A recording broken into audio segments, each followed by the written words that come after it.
кеңестер өкіметі орнады деп айтуға болады. Түсінді ғой? Сол кезде Қазақстанда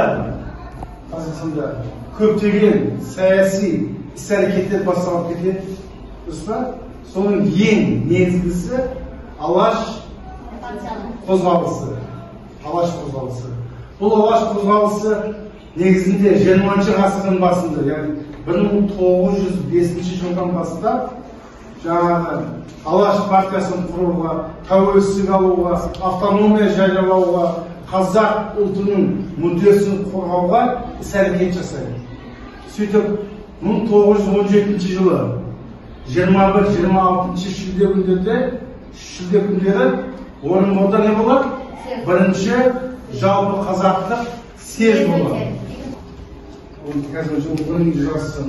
Яғни сол жерде бірінші жалпы қазақ съездің негізгі мақсаты Қазақстандағы Алаш саяси партиясын құру болып табылады. Түсінді ме?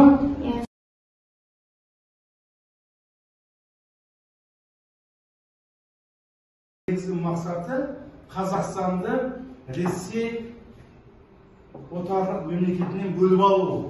Қазақстанның тәуелсіздігін жария ету, қазақ халқының мүддесін қорғау деген алғы мақсаттар қояды. Жылы 21-26 шілдеде Орынборда өткен бірінші жалпы қазақ съезінде қаралған мәселелер. Бірінші мемлекетті басқару формасы, екінші қазақ ұлттық автономиясы, жер мәселесі, халықтық милиция ұйымдастыру, халыққа білім беру, соттар туралы, діни мәселе, әйел теңдігі, азаматтардың құқықтары, Алаш партиясын құру туралы. Съезде Алаш партиясы құрылып, төраға болып Әлихан Бөкейханов сайланды. Әлихан Бөкейхановтың өмірі мен қызметін сатылай кешенді талдау арқылы түсіндіру. Бұл жерде былай қояйық, оқушылар. Яғни бұл жерде 14 мәселе қаралады. Алаш автономиясы құрылды.